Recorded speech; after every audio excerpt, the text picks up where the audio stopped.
नमस्कार, India voice पर स्वागत है आपका। मैं हूं आपके साथ प्रियंका मिश्रा। यूपी में बजट सत्र की शुरुआत के साथ ही सदन में खबरों और ब्रेकिंग के सिलसिले की भी शुरुआत हो गई है, जहां सपा सुप्रीमो ने बीजेपी से जुड़ी बड़ी खबर सदन तक पहुंचाने का काम किया। लेकिन मजे की बात तो ये है कि बीजेपी पर खबर देते देते सपा सुप्रीमो गठबंधन की खबर से बेखबर ही नजर आए, या यूं कहें कि उन्हें खबर नहीं। कुल मिलाकर कटाक्ष के सिलसिले में सपा सुप्रीमो एनडीए पर तो जमकर निशाना साधते नजर आए, मगर इंडिया गठबंधन में सब ठीक ठाक है या नहीं, ये मामला साफ नहीं किया गया। तो आज बात होगी सपा के कटाक्ष और बीजेपी के जवाब की, लेकिन उससे पहले देखिए एक रिपोर्ट।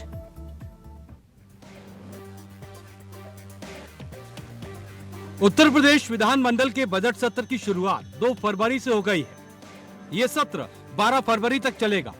वक्त है यूपी की जनता की आवाज सदन में उठाने का, लेकिन सत्र के जरिए सियासी तीर भी छोड़े जा रहे हैं। सपा अध्यक्ष अखिलेश यादव ने यूपी विधानसभा सत्र शुरू होने से पहले कहा कि मैं आपको एक ब्रेकिंग न्यूज दे रहा हूं। बीजेपी लोकसभा चुनाव 2024 में एक सांसद को छोड़कर सबका टिकट काटने जा रही है और उनकी सीट भी बदल दी जाएगी। माना जा रहा है कि अखिलेश यादव ने पीएम नरेंद्र मोदी को छोड़कर सभी का टिकट कटने की बात कही है। उन्होंने ये भी दावा किया कि हो सकता है पीएम मोदी की भी सीट बदल दी जाए। अभी मुझे जानकारी मिली है, मैं आप लोगों को ब्रेकिंग न्यूज देना चाहता हूं। भारतीय जनता पार्टी अपने सभी सांसदों की टिकट काटने जा रही है, एक के सिवाय, और वो भी जो एक है वो भी अपनी सीट बदलने की सुना है, सीट बदलना चाहते हैं। तो ये समाजवादी पार्टी जीत के लिए आगे बढ़ रही है और हमें उम्मीद है कि पीडीए ही एनडीए को हराएगा। पीडीए उन लोगों की बात है जो 90% लोग हैं भ्रष्टाचार, महंगाई और बेरोजगारी से त्रस्त हैं। भारतीय जनता पार्टी ने डबल इंजन की सरकार ने, और 10 साल के बजट के बाद भी महंगाई कम नहीं हुई। मसला सिर्फ इतना नहीं है, मामला ये भी है कि विपक्ष ने बीजेपी को हराने के लिए जो गठबंधन बनाया है, अखिलेश यादव कई मौकों पर उस गठबंधन का नाम लेने की बजाय पीडीए को तवज्जो देते आए हैं। वो एनडीए का तोड़ इंडिया गठबंधन को नहीं बल्कि पीडीए को बताते हैं और कहते आए हैं कि एनडीए को पीडीए हराएगा। पीडीए मतलब पिछड़ा, दलित और अगड़ा। अखिलेश यादव की इन बातों ने कई मौकों पर साबित कर दिया कि इंडिया गठबंधन में सब कुछ ठीक नहीं है। इस बात की तस्दीक उस घटना से भी होती है जब कांग्रेस और सपा के बीच सीट शेयरिंग को लेकर बातचीत हुई, लेकिन सफल नहीं हो पाई। और उसके ठीक बाद अखिलेश यादव ने यूपी के लिए सपा के 16 प्रत्याशियों की लिस्ट जारी कर दी, जिनमें कई सीटें ऐसी हैं जिन पर कांग्रेस पहले से अपना अधिकार मानती है, जैसे लखनऊ मध्य और खीरी सीट। वही अखिलेश यादव तो अखिलेश यादव है। उनकी बात पर मोहर तब लग गई जब इंडिया वॉइस से एक्सक्लूसिव बातचीत करते हुए सपा सांसद डॉक्टर एसटी हसन ने कांग्रेस को सीट देने के सवाल पर कह दिया कि कांग्रेस को जितनी सीट देनी थी दे दी गई। उनका इशारा अखिलेश यादव की उस बात पर था जिसमें अखिलेश यादव कांग्रेस को यूपी की 80 लोकसभा सीटों में से 11 सीट देने की बात कह रहे हैं। कहा जा रहा जिस तरह से आपने ऐलान किया कांग्रेस को सीट दी, तो कांग्रेस पे भी विरोध है पूरी तरह से। जैसे कांग्रेस चाह रही थी चुनाव में सीटें मिलने, उस तरह से सीटें नहीं दी गई। नहीं, 11 सीटों का तो अखिलेश जी ने कही दिया कि हम दे रहे हैं। पिछली बार कांग्रेस के एक एमपी थे पूरे उत्तर प्रदेश में, तो लेकिन हम जब साथ लड़ेंगे तो उनके एमपी भी बढ़ेंगे। तो जिस तरह से अब कांग्रेस न्याय यात्रा शुरू कर रही है, क्या सपा का जो है गठबंधन हुआ, सपा भी इस न्याय यात्रा में साथ रहेगी? ये मेरे बड़े नेता तय करेंगे कि हमें साथ रहना है या अलग रखना है। गठबंधन होगा तो हम साथ ही रहेंगे। सुना आपने, सपा की तरफ से डॉक्टर एसटी हसन यूपी में कांग्रेस को 11 सीट देने की बात कह रहे हैं और आगे कह रहे हैं कि कांग्रेस को जितनी सीटें देनी थी दे दी गई हैं। तो क्या ये माना जाए कि यूपी में इंडिया गठबंधन की सबसे बड़ी पार्टी कांग्रेस को सपा सिर्फ 11 सीट दे रही है? इंतजार कांग्रेस की प्रतिक्रिया का है कि क्या कांग्रेस यूपी में सिर्फ 11 सीटों पर चुनाव लड़ेगी, और अगर ऐसा नहीं है तो सपा अपने प्रत्याशियों की लिस्ट को पहले जारी करके कांग्रेस पर क्या दबाव बना रही है? अगर ऐसा भी नहीं है तो कैसे कहा जाए कि जो अखिलेश यादव लोकसभा चुनाव में बीजेपी की सीटों को लेकर ब्रेकिंग न्यूज दे रहे हैं। उनके खुद के गठबंधन में सब कुछ ठीक भी है कि नहीं? Bureau report, India voice.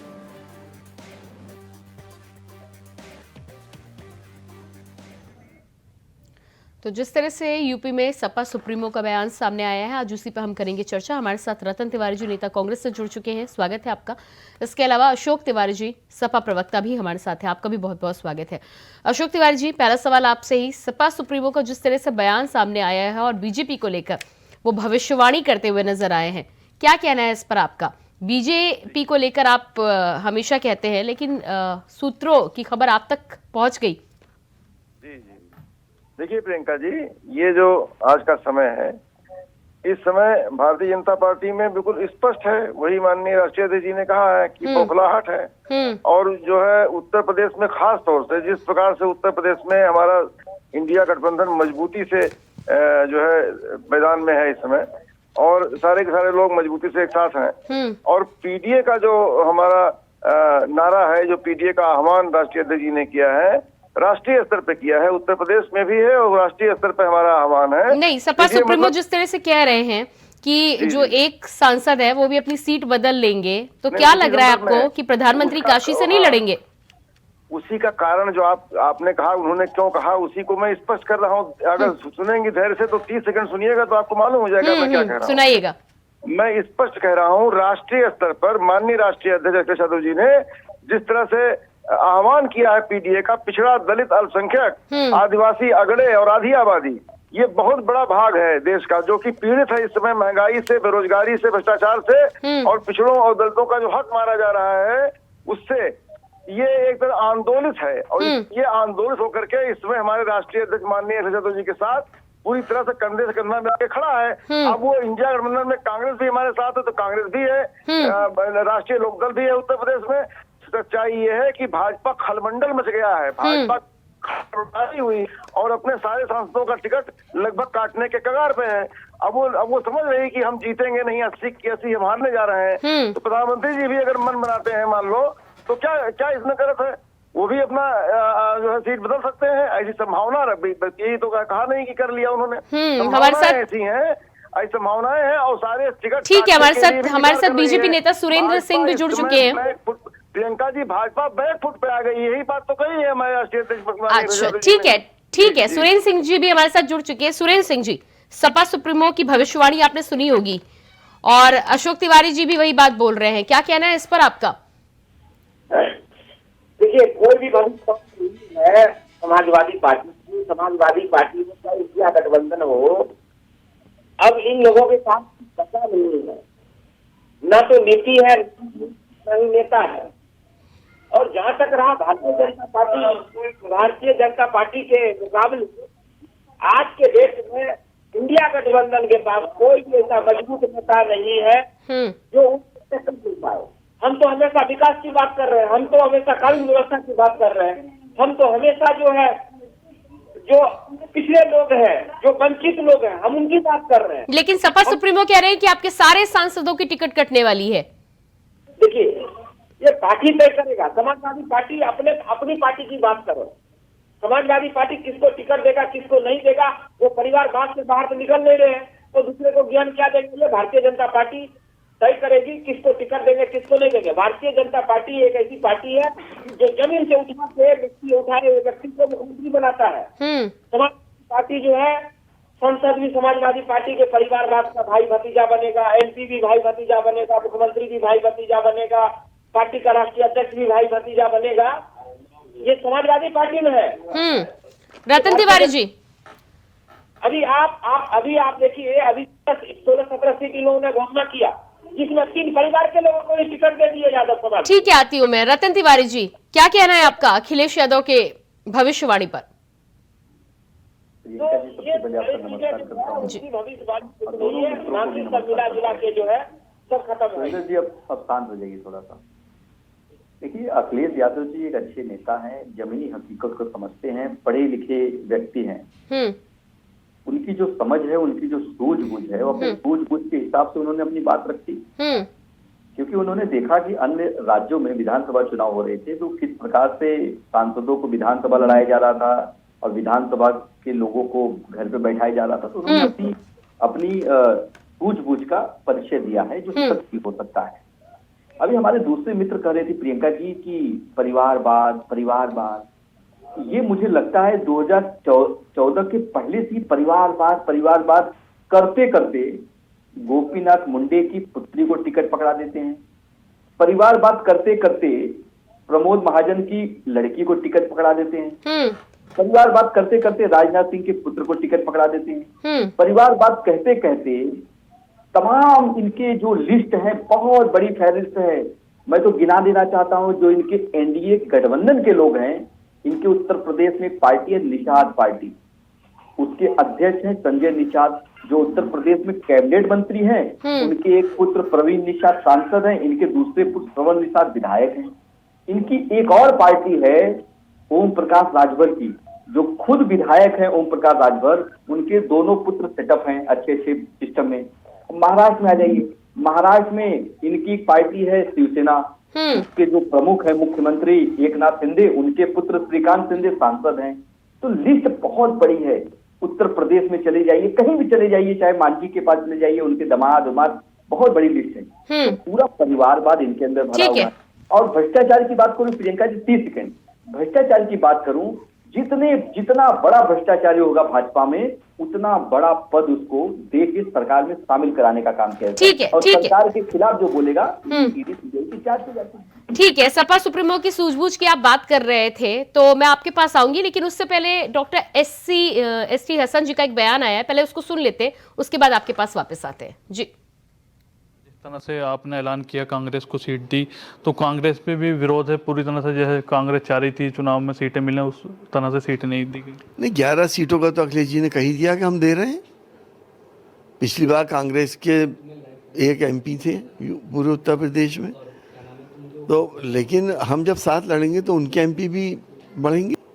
तो जिस तरह से अब कांग्रेस न्याय यात्रा शुरू कर रही है, क्या सपा का जो है गठबंधन हुआ, सपा भी इस न्याय यात्रा में साथ रहेगी? ये मेरे बड़े नेता तय करेंगे कि हमें साथ रहना है या अलग रखना है। गठबंधन होगा तो हम साथ ही रहेंगे। जी, रतन तिवारी जी, आपके पास वापस आऊंगी। सपा सुप्रीमो की सूझबूझ की आप बात कर रहे थे, और सूझबूझ की यदि बात की जाए तो कांग्रेस को 11 सीटें देने की बात हो रही है। एसटी हसन जी ने भी इस पर मुहर लगाई, उन्होंने कहा 11 सीटें दे तो दी। इस पर आपका क्या कहना है? प्रियंका जी ने आपने उनका भाषण अगर सुनेंगे, वो कहे कि अखिलेश जी 11 सीट दे रहे हैं, दे दी नहीं, दे रहे हैं। तो देखिए, हमारी जो बड़े नेता हैं वो बातचीत कर रहे हैं, और हम तो चाहते हैं, मैं कांग्रेस पार्टी का एक लीडर और एक वक्ता होने के नाते मैं इतना कहता हूँ कि हम 80 सीट पे लड़के 2 सीट जीतने से अच्छा है कि हम 11 सीट लड़े और 11 की 11 जीत के लेके आए। यानी कि आप 11 सीटों के लिए तैयार हो चुके हैं? बिल्कुल, पार्टी जो हमारा निर्णय ले रही है, मैंने आपको पहले ही बताया था 2-4 दिन में डिसीजन आ जाएगा, लगभग डिसीजन आ चुका है। 1-2 सीटों पे पेच फंसा है, फर्रुखाबाद की सीट है, 1-2 सीट ऐसी है। नहीं, लेकिन रतन तिवारी जी, यदि 11 सीटों के लिए आप यहाँ पर मानने को तैयार हैं, तो फिर अखिलेश यादव ने जब 16 उम्मीदवारों की लिस्ट जारी कर दी, तो फिर कांग्रेस के नेताओं को आपत्ति क्यों है? एक तरफ आप आपत्ति जता रहे हैं, दूसरी तरफ आपका विरोध भी नहीं है। यदि विरोध नहीं है, यदि आप 11 पर मानने को तैयार हैं, तो सीधे सीधे आकर साझा अनाउंसमेंट क्यों नहीं कर देते? मैं तो बार बार कह रहा हूँ, कुछ आपत्ति नहीं है। अखिलेश यादव जी अपने प्रत्याशी डिक्लेयर कर सकते हैं, कांग्रेस पार्टी भी अपना डिक्लेयर कर सकती है, लेकिन 1-2 फिर आप ही की पार्टी के तमाम नेताओं के बयान क्यों आते हैं? क्या आपकी पार्टी में आपस में बातचीत नहीं है? क्या आप कह रहे हैं कि 11 सीटें मंजूर है और कुछ नेताओं को ऐतराज है? जी, प्रियंका जी, मल्लिकार्जुन खड़गे जी का बयान आया कि राहुल गांधी जी का बयान आया कि प्रियंका जी का? नहीं, लेकिन रतन तिवारी जी, यदि आप आज कह रहे हैं कि 11 सीटों में हम मानने को तैयार है, तो मैं तो आपकी बात पे भरोसा कर रही हूँ। कल को यदि आपकी पार्टी का या आपकी पार्टी के जिन नेताओं का बयान आता है, क्या उनको सिरे से दरकिनार कर दिया जाए? ये मान लिया जाए कि कांग्रेस की तरफ से बयान नहीं है? मैं आपको कह रहा हूँ ना कि 11 सीट पे लगभग बात फिक्स हो चुकी है, लेकिन हमारी और भी सीटों पे बातचीत चल रही है। हो सकता है 2-4 सीट और बढ़े है, क्योंकि राजनीति संभावनाओं का खेल है। यहाँ पे कई बार हाँ, तो रतन जी ये कहिए ना कि 11 सीटें हैं, अभी आपको और उम्मीद है, इसलिए मामला अटका है। अशोक जी बताइएगा।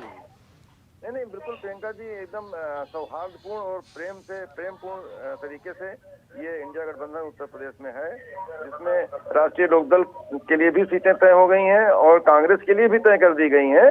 लेकिन कांग्रेस या हमारे आपस में कोई आपसी सहमति से कहीं पर, क्योंकि हमारा ये गठबंधन जीत के आधार पर कार्य कर रहा है, कहाँ पर कौन प्रत्याशी किस दल का जीत सकता है, जीतने का लक्ष्य पहले है। हमारा अन्य चीज का लक्ष्य नहीं है, हमारा जो लक्ष्य है जीतने का। अगर कहीं पर ये दिखाई देता है कि कांग्रेस ही जीत सकती है कहीं पर, तो बिल्कुल लड़ सकती है। ठीक है अशोक तिवारी, जीतने का लक्ष्य आपका है, न्याय यात्रा में साथ आइएगा। देखिए, ये जो आपका सवाल है बिल्कुल अच्छा सवाल है आपका। सारी सीटें आपसे में आपस में तय हो रही, जब तक न्याय यात्रा आएगी सारी चीजें सुलझ जाएंगी, जरूर साथ में रहेंगे। ऐसी क्या दिक्कत है? जब सारी सीटों का, हमारे राष्ट्रीय अध्यक्ष जी ने कहा जब सीट शेयरिंग हो जाएगी पूरी तरह से, अभी कुछ बातचीत चल रही है, सारी बातें जब सुलझ जाएंगी और एक रास्ते पे आ जाएंगी, बिल्कुल निर्धारित हो जाएंगी, तो जहां पर जो प्रत्याशी होगा, जिस दल का प्रत्याशी होगा, समाजवादी का नहीं, लेकिन सपा का ये भी तो कहना है कि कांग्रेस का सीटों पर बातचीत हो जाएगी तब न्याय यात्रा में शामिल होंगे, है कि नहीं? ये तो बात पहले ही स्पष्ट कर दी गई थी, तो ये लगभग बातचीत थोड़ी बहुत चल रही है, वो सारी चीजें जब फाइनलाइज हो जाएंगी, अभी 11 सीटों की बात है, मुमकिन है 11 सीटों पर ही बात फाइनल हो जाएगी। और जो है लोकदल भाई, नहीं, लेकिन रतन तिवारी जी तो यहाँ और भी आशा लेकर बैठे हैं कि हो सकता है बढ़ जाए। जी भी वही बात कह रहे हैं। देखिए, आप समझेंगी तो जो बात मैं कह रहा हूँ वही बात रतन तिवारी जी भी कह रही हैं। अरे अशोक जी, मैं मैसेज पास करने की कोशिश कर रही हूँ। रतन जी को उम्मीद है कि कुछ सीटें बढ़ जाएंगी। आप 11 पे अटके, हाँ, उम्मीद तो दुनिया चलती है। ये बड़े नेताओं की बात है, राष्ट्रीय अध्यक्ष जी जैसा समझेंगे, जो उनको उचित लगेगा वो निर्णय लेंगे। यहाँ पर चूंकि समाजवादी पार्टी प्रमुख विपक्षी दल है, कांग्रेस भी मानती है इस चीज को और राष्ट्रीय लोकदल भी मानता है इस चीज को। हम लोग बहुत सौहार्दपूर्ण बातचीत के जरिए पूरी मुट्ठी बन करके, एक मुट्ठी बन करके हम लोग चुनाव लड़ने जा रहे हैं और 80 के सीटों पर भाजपा बौखला गई है, इसीलिए सांसदों का टिकट काट रही है। सुरेंद्र सिंह जी, क्या लगता है आपको इस बयान के बाद और अशोक जी और रतन जी को सुनने के बाद? प्रियंका जी, देखिए, मैंने कहा ना, बयान से कुछ नहीं होता है। इसलिए समाजवादी पार्टी हमेशा तो उल्टा सीधा बयान देते हैं। इनके नेता जो है कभी भगवान को अपमानित करने का काम करते हैं, कभी दलित को अपमानित करने का करते हैं, कभी जिस समाज से अखिलेश यादव जी आते हैं उन्हीं समाज को अपमानित करने का काम करते हैं। ये बयान है, ये जब इनके ऊपर बात आएगी तो बोलिएगा अरे ये तो पॉलिटिकल बयान था, हमने बयान दिया नहीं, ये तोड़ मोड़ के पेश कर दिया गया, ऐसा कुछ नहीं। देखिए, जब तक उसी तरह से होने जा रहा है, आपके झुंझुने तो नहीं हो जाती है, जब तक तीनों नेता जो है, बड़े नेता एक साथ बैठ के जब तक घोषणा नहीं करेगा तब तक इस गठबंधन का भी कोई महत्व नहीं है। और चाहे वो गठबंधन कर ले, लेकिन उत्तर प्रदेश की जनता जो है वो तो तय कर चुका है हमको किसको बैठाना है, हमको किसको आशीर्वाद देना है। चाहे वो गठबंधन कुछ भी कर ले, जनता से बाहर कोई नहीं है, जनता से बड़ा कोई नहीं है। तो जनता के दिल में अगर जगह बना पाएंगे तब तो ये गठबंधन कामयाब होगा। तो जनता के दिल में तो जगह बना नहीं पाए। रतन तिवारी जी, जवाब दीजिएगा इस पर। जिस तरह से बिहार, बंगाल, अलग अलग राज्यों से खबरें निकलकर सामने आ रही हैं, पूरी तरह से तख्ता पलट देखने को यहाँ पर मिल रहा है। ऐसे में आपको नहीं लगता कि यूपी में यदि आपके साझा बयान में, साझा कॉन्फ्रेंस में देरी होती है तो चुनाव नतीजों के साथ ही साथ जनता पर भी इसका प्रभाव सीधा पड़ेगा? प्रियंका जी, सोमवार को सीट शेयरिंग का पूरा फाइनल फैसला आ रहा है। मैं आपको आपके चैनल पे आश्वस्त कर देता हूँ, अभी मेरी बात एआईसीसी में हुई है। सोमवार को उत्तर प्रदेश पे विराम लग जाएगा। सोमवार को पूरे सीट शेयरिंग का फैसला सोमवार के पहले तक आ जाएगा। निश्चित रहिए। हमारे मित्र ने कहा कि यानी कि आपका कहना है 2 दिनों का और इंतजार। 2 दिन में लगभग बात हो चुकी है। 1 से 2 सीटों पे पेज फंसा हुआ है, मैं आपको पहले ही बताया। वो सोमवार के पहले तक हो सकता है, शाम को भी आ जाए, कल परसों। सोमवार के पहले तक पूरा क्लियर कट आ जाएगा। और हमारा जो भारत जोड़ो न्याय यात्रा है उसमें अखिलेश यादव जी भी शामिल रहेंगे, ये भी आपके चैनल से मैं बता दे रहा हूँ। देखिए, हमारे मित्र अभी कह रहे थे कि हम जनता के दिलों में राज करते हैं। अरे भैया, कौन से जनता के दिलों में राज करते हैं? न तो आप महंगाई कम कर पा रहे हैं, न तो बेरोजगारी खत्म कर पा रहे हैं, न तो काला धन ला पाए, न 6 दिन ला पाए, किसानों को न्याय दे पाए। कौन से दिलों में राज करते हैं? प्रियंका जी, देखिए, अब इन्होंने कहा कि कौन से दिल की बात कर रहे हैं। अरे भाई, लगातार जो है 2014 से लगातार उत्तर प्रदेश का प्रियंका जी, मैं बीच में बोलूंगा, 10 सेकंड के लिए। जी, अपनी बात रखिए आप जी। मैं चाहता हूं कि हमारे जो मित्र सुरेंद्र जी बैठे हुए हैं, उनसे मैं हाथ जोड़ के प्रार्थना करता हूँ। सुनिए ना सुरेंद्र भाई, मैं 10 सेकंड में क्लियर कर रहा हूँ। सुनो ना, एक प्रश्न है सुरेंद्र जी काम किया है। सुन लीजिए भाई साहब, प्रियंका जी थोड़ा शांत कराइए। 10 सेकंड में मेरा एक सवाल है। नहीं, आप अपनी बात रखिए। देखिए, मेरा ऐसा कहना है कि ये मित्र हमारे भगवान श्री राम, पाकिस्तान, मंदिर मस्जिद का शब्द बीच में न लाए। मैं इनको दावे के साथ कहता हूँ, डिबेट कर नहीं सकते ये। भगवान श्री राम को, धर्म को आज के डिबेट में न लाए बस, और मुद्दे के आधार पर डिबेट करके दिखाएं बस। सुरेश जी जवाब दीजिएगा अब। ये तमाम चीज जो है बनाने का काम भारतीय जनता पार्टी ने किया है, और आप कह रहे हैं कि जनता ने आशीर्वाद नहीं दिया। तो जनता का भरपूर आशीर्वाद है, लगातार 5 बार आशीर्वाद देने का काम किया आप लोगों ने, नकार दिया है। आप अपनी देखिए, 2023 अगर आपको मिल रहा है तो अपने आप को धन्यवाद समझिए। जो भी समाजवादी पार्टी आपको आशीर्वाद के तौर पर दे रहा है, जितना कर दिया, दे दिया 11 सीट, आपकी पार्टी तो उस 11 के लायक भी नहीं है। रतन जी, आपके नेता जो उत्तर प्रदेश छोड़ के चले गए साउथ की तरफ, और आप उस उत्तर प्रदेश की बात कर रहे हो। ठीक है अशोक तिवारी जी, अशोक तिवारी जी, जिस तरह से बीजेपी को लेकर, एनडीए को लेकर सपा सुप्रीमो का बयान सामने आया है, आपको नहीं लगता कि पहले इंडिया गठबंधन में कांग्रेस और समाजवादी पार्टी के सीट शेयरिंग के फॉर्मूले को क्लियर करने के बाद, साझा कॉन्फ्रेंस करने के बाद इस तरह का बयान आता तो ज्यादा अच्छा लगता?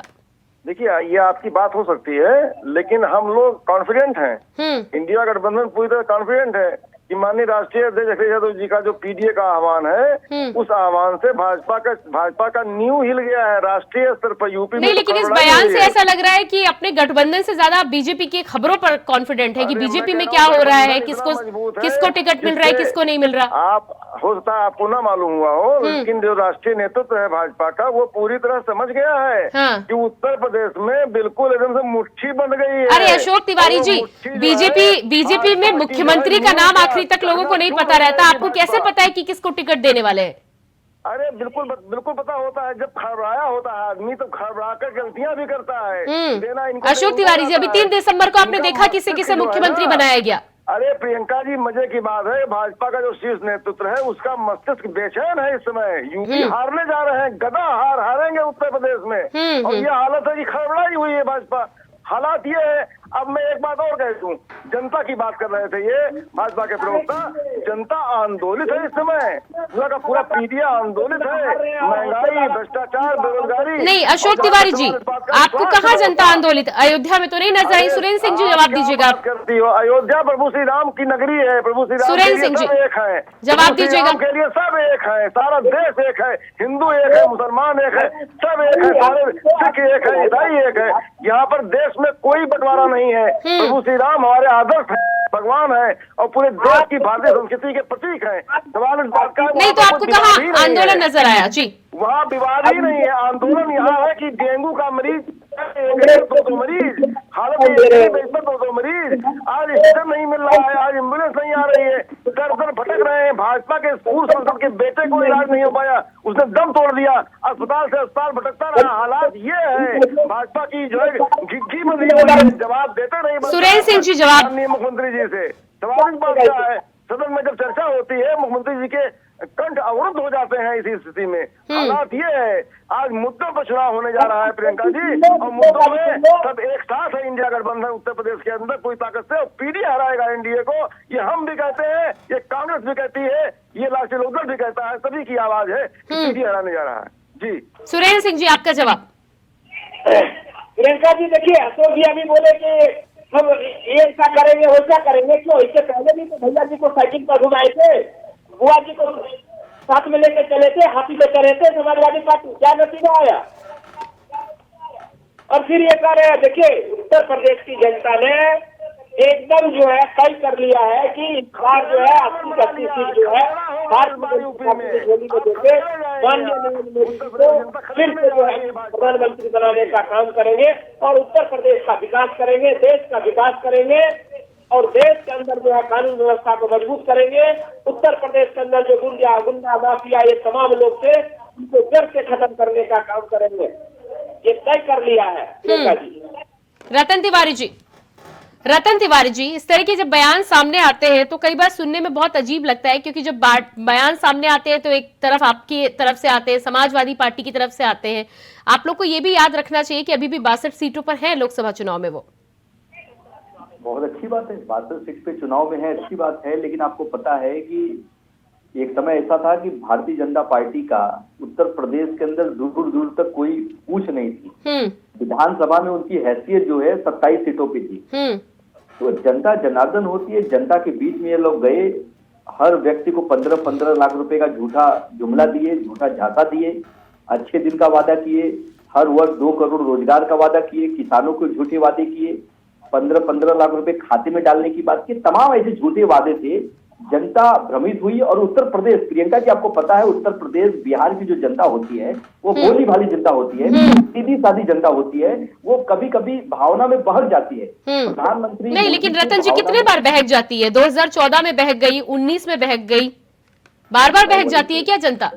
बता दिया, दूसरी बार इन्होंने हाथ पैर जोड़ लिया, कहा कि अगर मेरे को इस बार अच्छे दिन नहीं आए तो किसी चौराहे पे मुझे बुला। नहीं तो रतन तिवारी जी, आपको किसी ने मना किया क्या हाथ पैर जोड़ने के लिए? जनता है चुनाव में, आपने क्यों नहीं जोड़े हाथ पैर? प्रियंका जी वही तो बात। और क्या हाथ पैर जोड़ने भर से जनता वोट देती है क्या रतन जी? हाथ जोड़ने की बात नहीं है। हमारी कांग्रेस पार्टी, हमारे इंडिया अलायंस के लोग झूठ नहीं बोलते, सत्य के रास्ते पे चलते हैं, क्योंकि हम सत्य के रास्ते पे चलते हैं, इसलिए आज हम मजबूत हैं। और भारतीय जनता का गुब्बारा, झूठ का गुब्बारा फूटने के कगार पे है। आप 2024 में देखना, एक छोटी सी सुई उसमें चुभेगी और पूरा गुब्बारा फूट जाएगा और भारतीय जनता पार्टी 100 सीट पे आके सिमट जाएगी। ठीक है रतन जी, दिन बहुत दूर नहीं है, देखना होगा कि 24 के बाद किसके पाले में कितनी सीट आती है। आप सभी का बहुत बहुत धन्यवाद, अशोक जी, रतन जी और सुरेंद्र जी, बहुत बहुत धन्यवाद। तो उत्तर प्रदेश में जिस तरह एक तरफ से सपा सुप्रीमो अखिलेश यादव भविष्यवाणी करते हुए नजर आ रहे हैं, तो वहीं इंडिया गठबंधन की भविष्यवाणी अभी तक पूरी नहीं हो पाई है। देखना ये होगा कि आखिर कितने दिनों के बाद ये खबर निकलकर सामने आती है। फिलहाल हमारे इस खास कार्यक्रम में इतना ही। खबरों के लिए बने रहिए इंडिया वॉइस के साथ। नमस्कार।